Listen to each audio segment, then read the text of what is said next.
Hello, I'm the Italian Meatball, and this is episode 4 of the Manchester United career mode.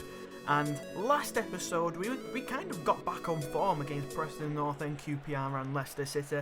The last game against Leicester City started off a little bit shaky, but we ended up winning it comfortably. And the first game of today's episode is against Aston Villa. And I mean, they were quite good in this game. All of the games are quite good. It's very hard to find clips of the other team doing well because the chances that they get aren't straight on goal. They're more sort of like just running at us than me trying to defend. I do find on this game, on World Class especially, that I am very good at defending. So like once again, it is really hard to find clips for the opposite team. But all the teams are more or less on World Class put up a positive fight, which is why I don't change it to Legendary hardly, because I just think that it's. I mean, I don't think I'm personally ready for that yet. Because it's hard to see, but if you saw a live recording, you'd understand that World Class is the right difficulty for me at the moment. That's just addressing something that people have said in the past that I just thought I wanted to get off my chest.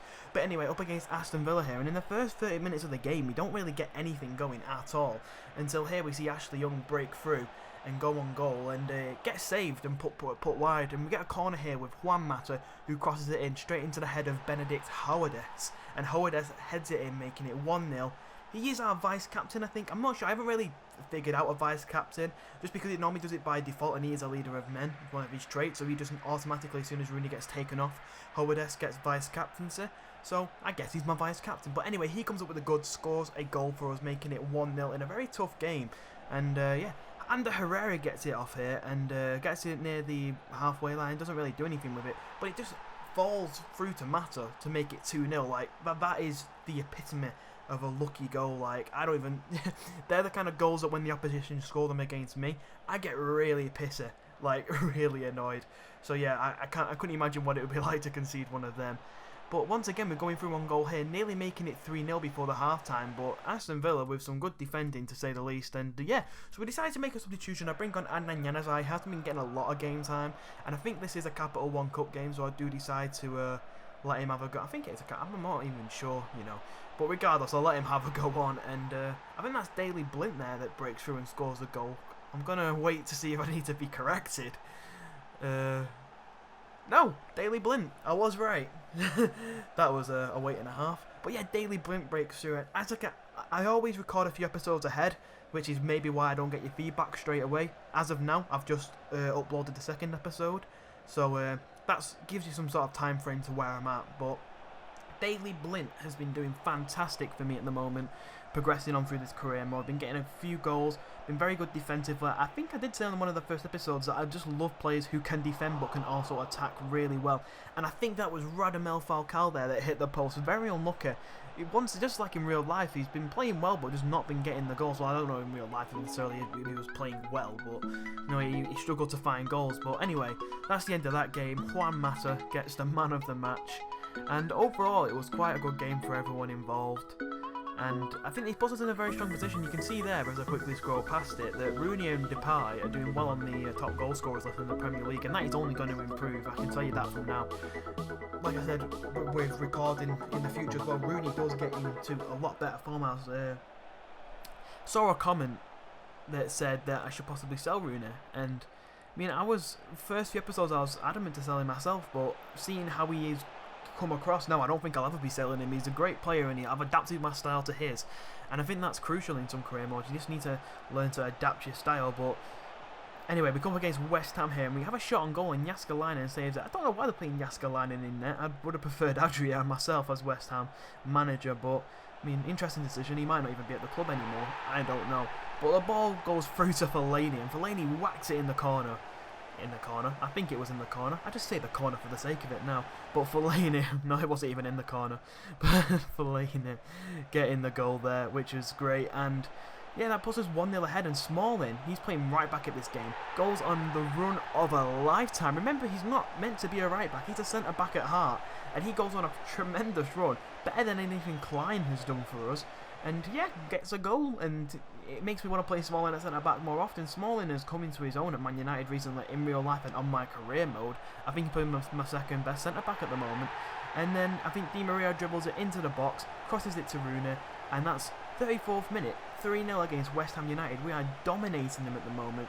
West Ham United they're not getting anywhere with it at the moment, but they get a chance here. I think it's crossed into Carlton Cole and then drops to Kevin Nolan, back to James Tompkins, and nothing really happened. I mean, it gets crossed into the box, but our defenders take care of it, and then they get another chance here, and it just goes over the bar. So that was a chance for West Ham to possibly get back into it, but like I said, didn't get anywhere. And just before the half-time, Man United make it 4-0. Like, I'm just repeating that. 4-0 against West Ham on world class. West Ham aren't even one of the bad teams in career mode. I expect to get wins like this over teams like Burnley, who I surprisingly drew against, and now I'm beating West Ham United 4-0.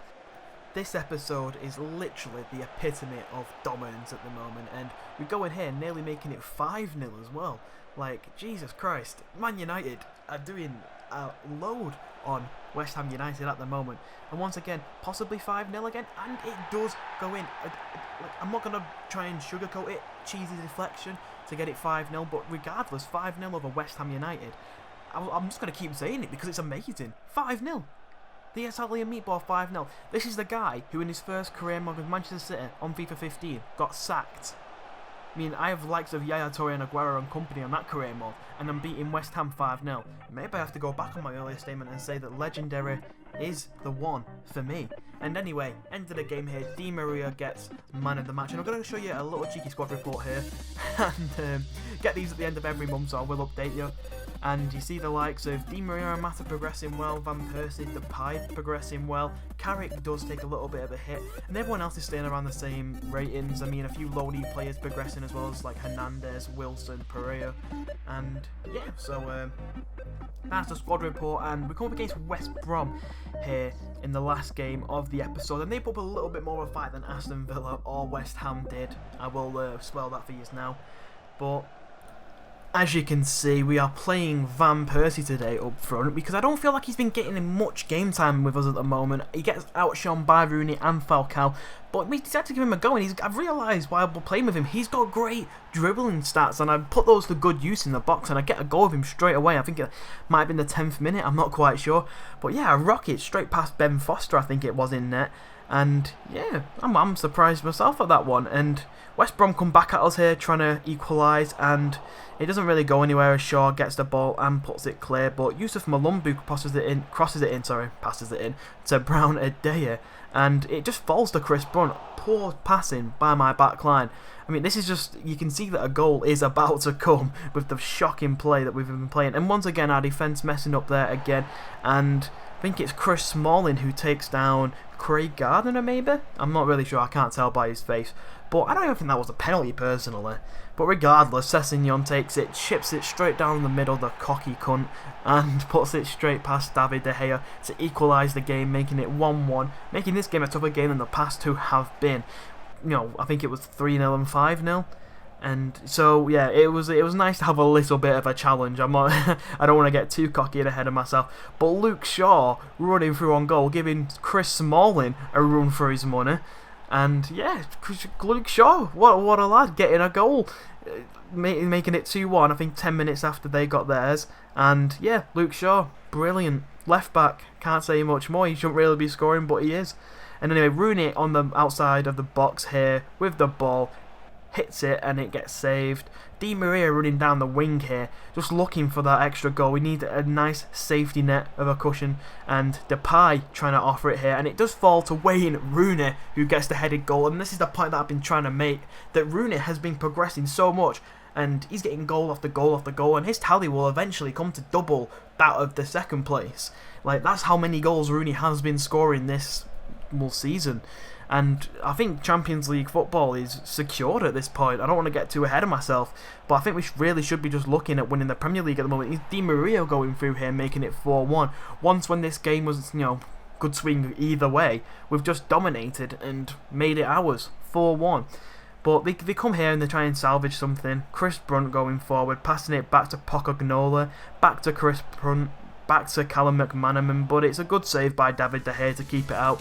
And it's actually David De Gea who does get man of the match this game, despite, you know, you'd think in a game that we win 4-1 that the goal scorers would get man of the match, but no, David De Gea did play a great game, and that will be the end of the episode. I hope you have enjoyed it. Remember to leave a like and a comment. and telling us what you want in the future. And yeah, I guess I'll see you all in the next episode.